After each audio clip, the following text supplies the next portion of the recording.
Salut à Tom Gravel, à toi qui aime poursuivre lorsque la route s'arrête. Et aujourd'hui, ma route s'est arrêtée à Jargeau, chez Zefal, et je suis en compagnie de Mathieu Brunet, le patron de l'entreprise, et lignée familiale, 5 générations. Et on est là aujourd'hui pour découvrir l'entreprise, mais d'abord quelques mots, l'histoire de Zefal. Je te passe le micro.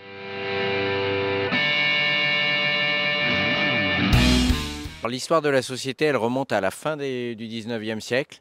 Un tourneur sur métaux qui s'appelait Étienne Sclavrand, qui a fait les premières valves, les valves qu'aujourd'hui les Américains appellent French valves, donc les valves qui aujourd'hui sont dérivées en Presta, et qui a fait les premières pompes aussi en même temps. Et cette affaire, elle a prospéré. Et en 1900, mon trisaïeul a racheté l'entreprise à Monsieur Sclavrand.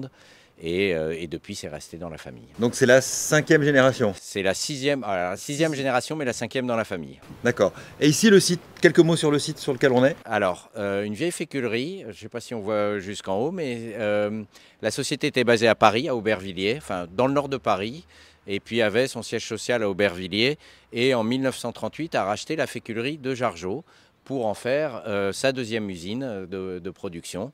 Et donc depuis 1938, progressivement, les opérations se sont regroupées ici, et c'est maintenant notre unique site et le siège social de l'entreprise. Donc maintenant, on va visiter l'usine. Tu nous fais le guide. Alors qui c'est qui va nous faire visiter l'usine?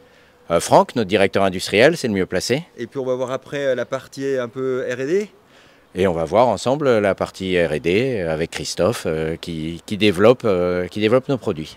Allez, on vous embarque avec nous. Bonjour à tous, alors bienvenue chez Zefal. On va faire la visite d'usine tous ensemble.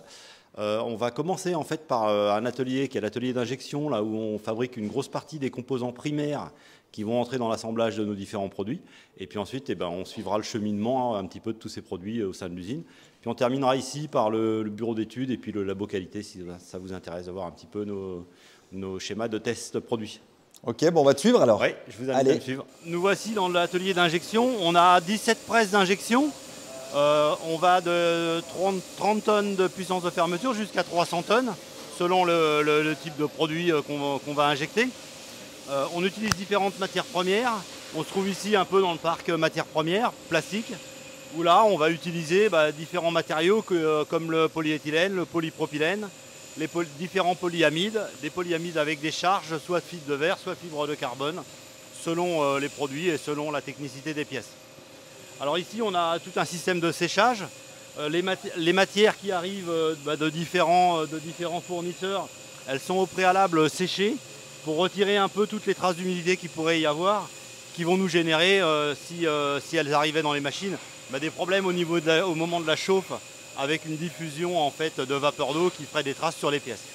Donc la matière arrive là par un système d'aspiration. On a une alimentation centralisée qui vient charger toutes les machines de l'atelier. Donc là on va passer, puis on va aller voir un petit peu ce qui tourne sur les machines. Alors ici, première partie de l'atelier où on fait du soufflage de bidons d'hydratation. Donc on a deux machines là qui nous permettent de souffler nos bidons. Donc on a un process qu'on appelle d'extrusion soufflage, c'est-à-dire qu'on vient extruder une paraison qui ressemble à un tubulaire qu'on voit ici descendre. Ensuite, le moule va s'ouvrir, se déplacer et se fermer sur la paraison. Voilà, on a une fermeture du moule. On vient sectionner le haut de la paraison et ensuite on a deux cannes qui viennent gonfler le bidon à l'intérieur du moule.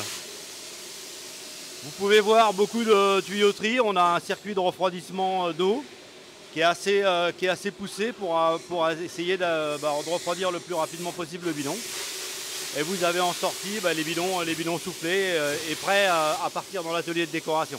Vous avez une grande boucle là qu'on appelle une boucle de refroidissement. Alors nous on a choisi un petit peu, pour des raisons d'économie et puis d'écologie aussi, de ne pas refroidir nos bidons dans un cycle frigorifique on va dire, mais plutôt à l'air libre. C'est pourquoi on a une grande boucle là, qui nous permet de laisser redescendre naturellement et progressivement la température des bidons. Alors nos capacités de production sur nos deux machines, aujourd'hui on est entre 1,2 million et 1,5 million bidons par an dans les différents formats. On a 4 formats et puis les bidons isothermes en 500 et en 750 ml. Donc Nous avons ici un moule 4 empreintes avec un système à dévissage, des noyaux de dévissage pour faire le filetage du couvercle. On est en phase bientôt à la d'ouverture de moule. On est sur un temps de cycle à 37 secondes pour 4 empreintes. Donc ouverture du moule, éjection des pièces et de la carotte. Et ensuite, le dévissage, les noyaux de dévissage se remettent en position pour réinjecter de nouveau une grappe de pièces. Donc nous colorons, la matière première est colorée sur la machine. On a des doseurs qui nous permettent de colorer nos pièces et puis de pouvoir faire les couleurs que l'on souhaite sur nos couleurs standards ou des fois des couleurs spécifiques. Donc la question que vous me posiez par rapport au tonnage des presses, le tonnage des presses il est lié en fait à la surface projetée de la pièce. C'est-à-dire que quand on injecte la matière à des pressions très élevées dans le moule, fonction de la surface résultante de la pièce, la pression va vouloir réouvrir le moule si je puis dire. Donc il est important que la presse ait une puissance de verrouillage en rapport avec cette surface projetée. Donc là il y a des calculs qui se font pour déterminer un peu la taille de la presse. Mais si on n'avait pas une pression de fermeture convenable ou suffisante, ce qui se produirait, c'est qu'on aurait un phénomène de bavure, c'est-à-dire que le moule aurait une tendance légère à se réouvrir et on aurait des infiltrations matière et des bavures sur le contour des pièces ou autres. Donc c'est ce qui détermine un peu la puissance des presses. Donc ici, on est sur une 180 tonnes, on va jusqu'à 300 tonnes et on commence à 35 tonnes pour des plus petites pièces. Alors nous sommes dans le service maintenance. Alors ici, on a une équipe de techniciens qui vont faire de la maintenance sur les outillages de presse, sur les moules, et puis sur les machines, alors des électromécanos, des ajusteurs, des outilleurs, etc. Puis un technicien mouliste. Là, on se trouve devant le moule du garde-boue R35. Donc c'est un moule qui est assez récent. On vient de sortir la fixation MD Strap pour ce type de garde-boue. Donc là, vous pouvez voir le moule en deux parties. Alors partie fixe, c'est donc la partie où la matière va arriver. On peut voir le point d'injection au centre de l'empreinte ici. C'est dans ce petit trou que la matière première va venir remplir toute la cavité en fait, du moule. Donc là on a un moule avec ce qu'on appelle deux tiroirs, parce que vous avez les jambes du garde-boue qui sont latérales. Et là on va devoir avoir un mouvement qui est perpendiculaire au mouvement de la presse pour démouler ces zones-là. On retrouve ici ces tiroirs, donc c'est des éléments mobiles qui ont une légère course et qui viennent fermer là, à proximité de la lame et puis ensuite se réouvrir à l'éjection pièce. On peut voir que tous nos moules de garde-boue sont polymiroirs. On fait un polymiroir sur la partie interne du garde-boue. C'est pour éviter qu'il y ait trop de surface d'accroche et puis que la terre reste trop à l'intérieur du garde-boue. Donc le fait de faire un polissage, ça atténue un peu ce phénomène d'adhérence. Donc sur cette machine-là, on est en train d'injecter les pushs pour nos couvercles grip cap. Donc il y a Valérie qui est en train de faire du contrôle. Chaque pièce est contrôlée, on regarde s'il n'y a pas d'accroche, s'il n'est pas resté un petit morceau de carotte attachée à la pièce. C'est des moules avec beaucoup d'empreintes pour ce type de pièces. C'est des petites pièces, donc on peut se permettre de multiplier les empreintes. Et puis on en fait surtout en grosse quantité. Donc ici on a un moule 16 empreintes. Contrairement aux autres moules qu'on vient de voir, les moules de garde-boue par exemple qui ont une forte épaisseur avec un poids conséquent, là on a un moule qui est en rapport avec la taille de la pièce, donc avec une épaisseur moindre. Par contre il y a 16 empreintes dedans. Donc une moulée, vous sortez 16 pièces. Voilà, donc on a extraction de la carotte, des canaux d'alimentation. Ici, presse 240 tonnes électriques. On est en train de monter un moule pour la première fois là aujourd'hui. Donc ça c'est le nouveau rétroviseur E80. Donc on a un moule 2 empreintes ici qui injecte les poutres de rétroviseur. La particularité de ce moule là, vous pouvez voir le moule, il est habillé, là il y a des plaques marron orangées là autour du moule. Parce que c'est un moule qui va travailler à haute température. Parce que là on utilise une matière très technique qui est chargée à 50% de fibres de verre pour avoir une rigidité importante, pour éviter d'avoir un phénomène vibratoire sur le rétroviseur et d'avoir une image floue quand on regarde dans le miroir du rétroviseur. Ce qu'on essaie absolument d'éviter, et donc pour ça, il y a des calculs qui sont faits en amont au niveau du bureau d'études, et on détermine une section de bras qui va assurer un maintien correct pour éviter la déformation. Et en l'occurrence, ça nous oblige de travailler avec des matériaux assez, on va dire, assez techniques, et là, il y a 50% de fibre de verre dans cette matière-là. Donc là, les techniciens sont en train de raccorder tout ce qui est circuit de refroidissement, En l'occurrence, refroidissement, on peut dire ça, mais là c'est de la régulation plutôt à haute température, parce qu'on va travailler à une température de moule supérieure à 100 degrés. Donc ça nécessite d'utiliser de l'eau pressurisée et donc des raccords d'eau qui soient suffisamment adaptés et très sécures, hein, parce que vous imaginez de l'eau à plus de 100 degrés, on ne peut pas se permettre d'avoir un raccord qui se détache ou une fuite, quoi. Donc là c'est le premier montage, donc ils sont en train d'adapter les flexibles qui vont bien pour pouvoir sortir les premières pièces de ce moule là. Donc ici nous sommes dans un atelier où on fait de la décoration, alors de la tampographie. On a une machine laser qui nous sert à découper et à graver les garde-boue light. Et puis une machine spéciale où on fait de l'assemblage et du marquage de porte-bidons pour les porte-bidons fil métal, on va dire. Donc là on a Sarah qui est en train d'assembler en fait sur des porte-bidons A2 le lien.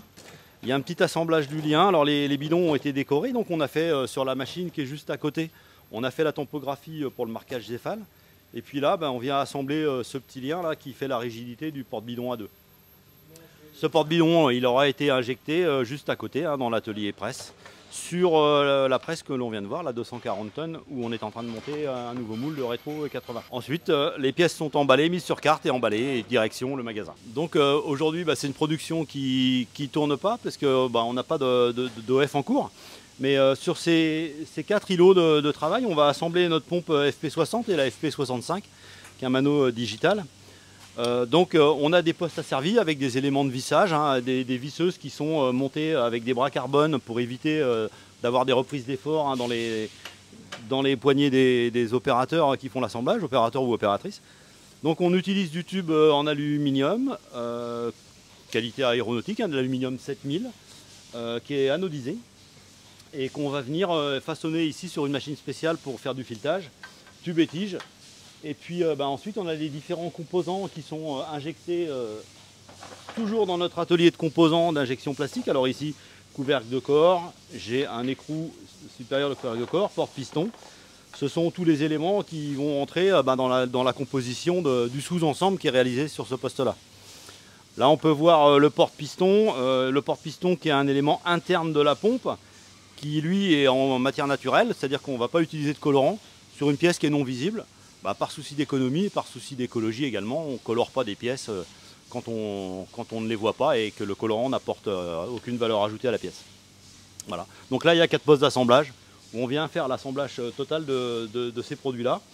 Et puis on finit par un poste de contrôle unitaire où on fait un contrôle sous pression.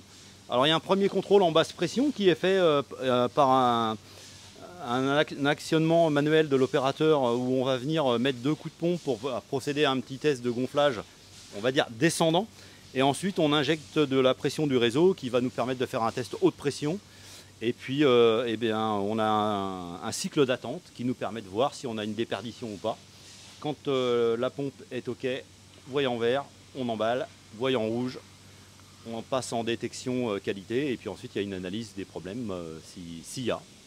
En général, il y a assez peu de voyants rouges, heureusement pour nous. Donc ici, on est dans l'atelier de décoration et d'assemblage des bidons. Donc nous sommes devant la machine de sérigraphie. On va faire de la sérigraphie pour des demandes perso et aussi pour les productions en marque Zefal. Ici, Aurélien vous montre un bon à tirer. C'est ce que va valider le client en fait via notre interface internet et notre graphiste. On va valider un bon à tirer avec les coloris qui sont à utiliser, le positionnement du marquage, etc. Et là, voilà les choix de couvercle, de tétine et de coloris de bidon. Là, on voit qu'on est sur un bidon qui a 4 couleurs. Donc notre machine ne faisant que seulement 2 couleurs, on va passer 2 fois le bidon en impression. On va commencer là par les 2 premières couleurs. Donc là on voit donc le jaune et le orange, hein, des montagnes du Montagnat. Et puis ensuite on repassera pour aller faire du noir ici et puis le vélo horizon en marron. Donc voilà la machine de sérigraphie. On utilise donc des écrans sur lesquels sont imprimés le marquage. Et par un système de raclage, hein, on va venir faire passer l'encre à travers l'écran. Les bidons sont mis en rotation sous l'écran. Hein. On a un système d'indexeur au fond du bidon. On a une rampe d'indexage hein, où on a un petit pion qui vient pour le mettre en rotation et puis pour le caler précisément. Et là donc ici on voit On a une racle et une contre-racle. La racle va s'appliquer sur l'écran et venir faire passer l'encre à travers le décor qui est gravé sur l'écran. Et on retrouve le décor sur le bidon.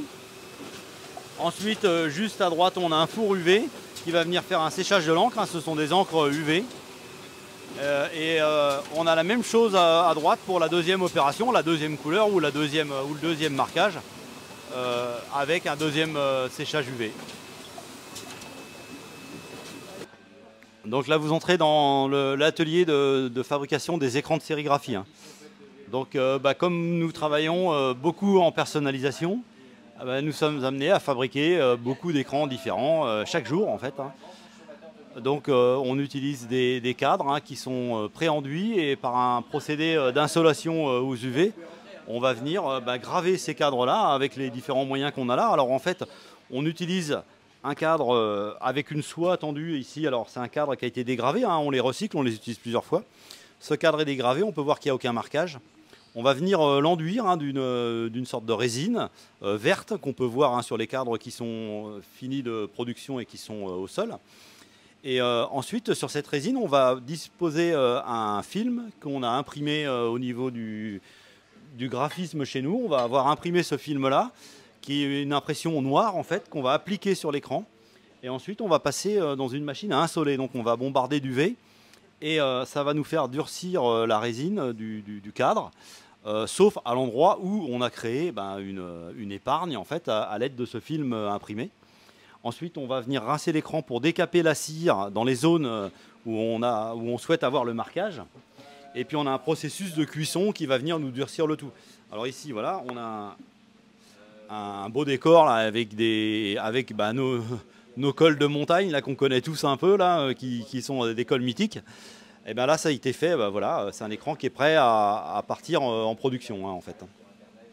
Donc ensuite, ces écrans, on les récupère, on les dégrave et on les réutilise un certain nombre de fois avant d'aller faire une tension de toile pour repartir sur un écran neuf.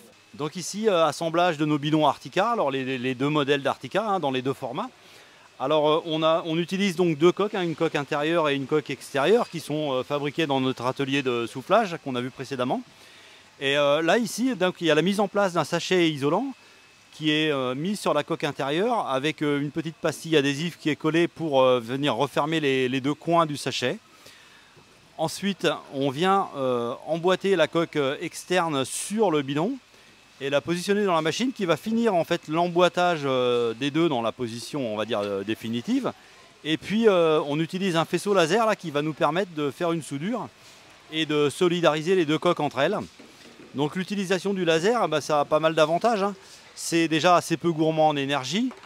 Ça génère une soudure qui donne une résistance équivalente aux matériaux d'origine. Et puis c'est relativement peu visible et puis on n'a pas de déformation. C'est une soudure qui est complètement étanche, ce qui vous permet de passer votre bidon au lave-vaisselle sans avoir en fait de la condensation qui va apparaître à l'intérieur des deux coques. Pour souder en laser sur ces bidons-là, on est obligé d'avoir une coque extérieure transparente de façon à ce que le faisceau puisse passer au travers la première coque et venir sur la coque interne qui est elle opaque, qui est colorée en gris. C'est un colorant qui est très opaque et donc le faisceau s'arrête et vient chauffer et fondre la coque intérieure qui est grise et qui va venir donc on va dire par conduction faire fondre la coque extérieure et donner l'assemblage qu'on connaît. On peut en voir un là. On va voir, merci. On a une zone un petit peu plus foncée en fait qui est la zone de fusion que nous a généré le laser et donc c'est le cordon de soudure en fait des deux coques entre elles. Donc là on a un assemblage qui est complètement indémontable et indécollable. Donc on a une légère montée en température, on peut sentir qu'on est légèrement chaud mais bon on ne dépasse pas on va dire les 40-45 degrés. Au niveau du toucher c'est relativement soft. Donc là on a la bidon fini. Ensuite, on vient visser le couvercle et mettre l'élastitag qui sert à donner un descriptif du produit. Donc ici, on est en train de conditionner en fait, des kits d'accessoires qui vont rentrer dans la composition de nos produits. Ici, il y a un kit de fixation de rétroviseur, mais ça peut aussi être des kits de fixation de garde-boue ou d'autres composants. Donc, on vient mettre en sachet tous les composants en passant par l'intermédiaire d'une balance. Donc on a un programme, on a un système de pesée qui nous permet de voir si on a bien tous les composants dans le sachet et éviter de faire des sachets incomplets. Donc c'est la particularité de cette ligne-là. On vient, quand on crée le sachet, on vient créer une recette, on va dire un programme, avec un poids et une tolérance de poids. Là, en l'occurrence, vous venez d'entendre sonner, c'est un sachet incomplet. Donc il y a une sonnerie, une inversion du tapis qui va venir mettre les pièces en dérivation pour éviter qu'on les retrouve dans un produit assemblé. Donc ici, on est en train d'assembler, Stéphanie, elle est en train d'assembler des cuves tubeless. Donc la cuve tubeless, il y a différents composants. Il y a des composants métalliques avec la bouteille en aluminium dans laquelle on va stocker l'air comprimé. Il y a le montage d'une valve, d'un cavalier, etc. Tout un tas d'éléments de sécurité. Et puis il y a un petit distributeur pneumatique avec des joints. Et puis là, elle est en train d'assembler les pédales en fait. Il y a une mise en place d'un ressort, de la pédale, et puis il y a un vissage d'une retenue pour finir de fixer la pédale. Ici, vous pouvez voir donc des sous-ensembles où on retrouve déjà le système de distribution avec la valve de gonflage, le cavalier qui vient donc fermer le distributeur sur la bouteille. Tout ça c'est mis dans la coque inférieure et ensuite, une fois la coque supérieure avec sa pédale assemblée, on va venir emboîter les deux coques l'une dans l'autre. C'est un assemblage indémontable. On a voulu un démontable pour des raisons de sécurité, pour pas que les clients puissent démonter leur cuve en ayant par exemple de la pression dans la bouteille et puis venir se blesser. Donc le système est indémontable et puis on vient coller nos stickers sur les deux flancs de la cuve une fois assemblée. Donc Stéphanie elle est en train de procéder à la mise en place des pédales. Elle retourne les coques et puis ensuite elle va venir visser une petite rondelle de retenue pour éviter que la pédale s'arrache. Donc là on retrouve les différents postes d'assemblage et de test sous pression. Tous nos produits de gonflage sont testés sous pression. C'est important déjà parce qu'on ne veut pas livrer de pièces qui ne fonctionnent pas. Et puis qui dit pression dit globalement des éléments de sécurité, surtout quand on vient accumuler 10 bars dans une cuve d'air comprimé. 10 bars, ça explose et ça fait du bruit. Ça peut être dangereux. Pour ceux qui ont déjà fait claquer des tubeless et eu un pneu qui est sorti de la jante, déjà c'est pas mal.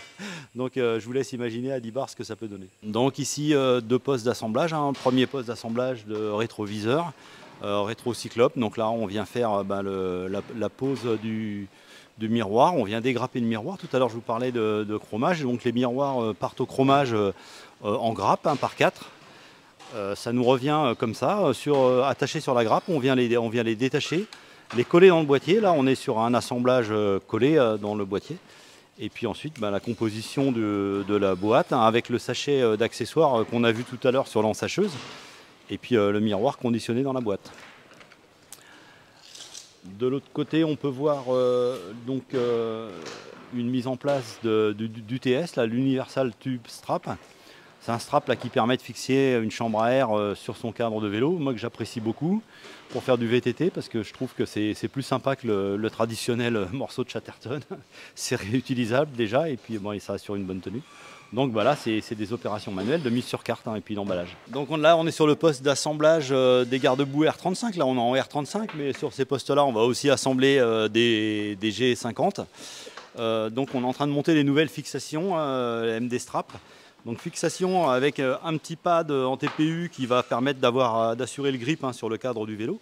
Et puis des sangles avec un côté silicone, toujours pour assurer le grip. Mais surtout pour pouvoir démonter ou remonter facilement sans avoir à tout régler son garde-boue sur son vélo. Si on souhaite ne pas le laisser à demeure quand il fait beau, faire une sortie sans garde-boue, c'est démonté en 2 minutes. Le strap n'est pas perdu, la fixation n'est pas perdue. Et ça se remonte presque aussi rapidement qu'on l'a démonté, quoi. Donc là on a un assemblage par vissage. On a un premier poste où on vient visser la bavette sur le garde-boue arrière, le garde-boue avant n'ayant pas de bavette. Et ici sur un système avec des visseuses asservies, on vient fixer la fixation par vissage. Donc il y a une mise en place des deux fixations sur le posage. Et puis la lame est positionnée avec une orientation qui correspond à ce qu'on aura défini pour le bon conditionnement sur la cartonnette. Et puis un vissage, des fixations part et d'autre. Donc là, on a un petit peu d'encours sur table. Et puis ensuite, quand la table va être remplie, on va composer le set et le fixer sur la cartonnette. On est où là alors du coup? On est dans la deuxième partie du bureau d'études avec mes deux collègues qui font toute la conception CAO, des produits, tout ce qui est plastique et autres. Avec vos vélos Avec nos vélos de test, donc bon, après on a des vélos, c'est pas des vélos Zefal, hein, c'est des vélos, il y a du Scott, il y a des marques, hein, mais sauf qu'on les avait... Ouais, voilà, parce que sur les salons, en fait, la majeure partie de nos produits sont souvent noirs, et c'est bien d'avoir des vélos blancs. Ah oui. Ouais. Parce que noir sur noir, c'est pas la meilleure visibilité. Puis là, on développe un porte-bagages arrière qui va permettre un truc light, qui va permettre de monter plutôt des sacoches boudin comme ça. Quand la société a racheté le terrain ici, la société était parisienne, et elle a racheté le terrain en 1936, et c'était une féculerie. Donc il y avait de la production sur plusieurs niveaux, et c'est tout ce qui reste du bâtiment, parce que tout le reste, c'est la société qui l'a construit. Voilà. Et puis là, on va voir les vélos de l'époque de Giron-Max et Barret. Alors, Giron-Max Barret, le Tourmagne, ça ne s'appelait pas le Tourmagne, mais leur périple jusqu'à Nîmes, 1897. On a une triplette de l'année d'après. Alors, le Grand Bi, et puis avant, ça, alors avant, on en avait une, on l'a vendue, j'ai un peu honte, mais un vrai Michaud. Donc, Michaud est l'inventeur de la pédale. C'est-à-dire qu'avant Michaud, on avait le baron von Dreis qui avait inventé la draisienne, donc ce qu'il appelait la Hofsmaschine, la machine à courir. Donc on se posait sur le cadre et puis on courait sur la machine. Et puis en même temps à Paris et je crois aux États-Unis, il y a deux inventeurs qui ont dit attends, on va fixer sur la roue avant un mécanisme pour l'entraîner, d'où la pédale, qui est née à Paris en 1860, je crois, un truc comme ça. Et donc, pendant quelques années, les premiers vélocipèdes, c'était donc à transmission directe sur la roue avant. Il fallait avoir des bonnes épaules, hein, parce qu'à la fin de la journée, on a les bras qui résistent à la transmission avant. Donc, chaque coup de pédale, on retient le guidon avec les bras. Oui, les roues en bois, bien sûr, avec un cerclage métallique. Très confort. On se rendait compte qu'on pédalait un peu dans la semoule, forcément. On fait un tour de roue par tour de pédale. Donc ce qu'on a trouvé comme méthode, c'est d'agrandir la roue de la traction, la roue avant, donc d'où le Grand Bi, jusqu'à ce que les Anglais se disent attends, on a maintenant des chaînes pour des transmissions mécaniques, c'est une bonne idée. Et puis ce qui permettait d'avoir une démultiplication des tours de pédale. Voilà, ça c'est une collection qui mériterait d'être valorisée, mais d'être mise un peu en état. Là on a je ne sais plus à qui j'en parlais, là, je crois que c'est ça la rétro direct dont je parlais. Donc invention de Saint-Étienne. Vous avez deux pignons avec deux roues libres inversées. Ouais, là la ligne de chaîne, tu vois, la chaîne n'est plus là. Donc vous pédaliez dans un sens, ça entraînait sur le petit pignon, et vous pédaliez dans l'autre sens. À l'inverse, la roue libre du petit pignon laissait passer, et c'était la roue libre dans l'autre sens qui inversait le sens du grand pignon qui se mettait en marche. Donc vous pédaliez à l'avant sur le plat, normalement sur le plat, et puis en rétro-pédalage pour les monter. J'espère que vous avez pris autant de plaisir à regarder, à découvrir l'entreprise Zefal de l'intérieur que nous à la visiter avec tout le groupe, avec lequel on a déjà roulé hier pour faire le lancement de la saison 2 du Challenge du Tourmagne. Alors avant qu'on conclue cette vidéo, Mathieu, quelques mots sur le Challenge du Tourmagne, notamment pour la saison, on va dire 2024. Ok, alors pour rappel, le Challenge du Tourmagne, c'est 950 km de gravel à faire à son rythme avec un départ libre. Et quelques nouveautés cette année. Première nouveauté, la plus importante, un départ groupé qui est en train de s'organiser. Alors il n'est pas encore officiel, mais ça aura lieu en septembre. Voilà, et nous avons encore un petit peu optimisé la trace. On y travaille, c'est un travail continu. Donc si vous aimez le bikepacking et le gravel, il faut à tout prix faire le Challenge du Tourmagne. En plus, ça ne vous coûtera rien, enfin l'inscription. Rappelons que, comme tu l'as dit, donc, le Tourmagne, ça nous emmène de Melun jusqu'à Nîmes sur les pas de messieurs Giron-Max et Barret qui ont fait un manuscrit et des croquis à l'époque, qui ont été oubliés pendant 126 ans, 1897. Et de ces manuscrits et de ces croquis qui ont été retrouvés par mon père, on en a fait un livre. Et le but, en fait, c'est de gagner le livre. Donc le livre, il est gratuit. Ça vous coûtera un petit peu d'effort parce qu'il faut quand même suivre la trace de Melun jusqu'à Nîmes. Merci beaucoup Mathieu. Puis si vous voulez en savoir plus sur le challenge Tourmagne, vous pouvez revoir les vidéos parce que j'avais fait le challenge en 2023. J'avais été le premier lauréat. Voilà. Et puis il y a la vidéo de Mr Fall également qui présente plutôt l'histoire du livre. Ça c'est aussi très intéressant. Pareil, je vous mets les liens sous la vidéo. Et d'ici là, pensez à vous abonner, pensez à lâcher un petit pouce bleu. Dites-nous d'ailleurs dans les commentaires ceux qui ont fait le challenge du Tourmagne comment vous avez vécu l'aventure, parce qu'on était une quinzaine hier, mais tous les lauréats n'étaient pas là. 50 la première année. 50. On a 50 finishers de la première année, ouais. 50. Et cette année? Cette année, on en est pour l'instant à un peu plus de 60 inscrits. Bon, sachant que les gens, parfois, s'inscrivent une semaine ou deux à l'avance. Donc je pense qu'on peut facilement doubler le nombre de lauréats, de finishers par rapport à 2023. Merci beaucoup Mathieu, merci pour cette visite, merci pour cette belle trace que tu nous as fait hier. Et on se dit à très bientôt et on continue comme d'habitude l'aventure sur les réseaux Facebook, Instagram. Allez, à très bientôt. Ciao, ciao.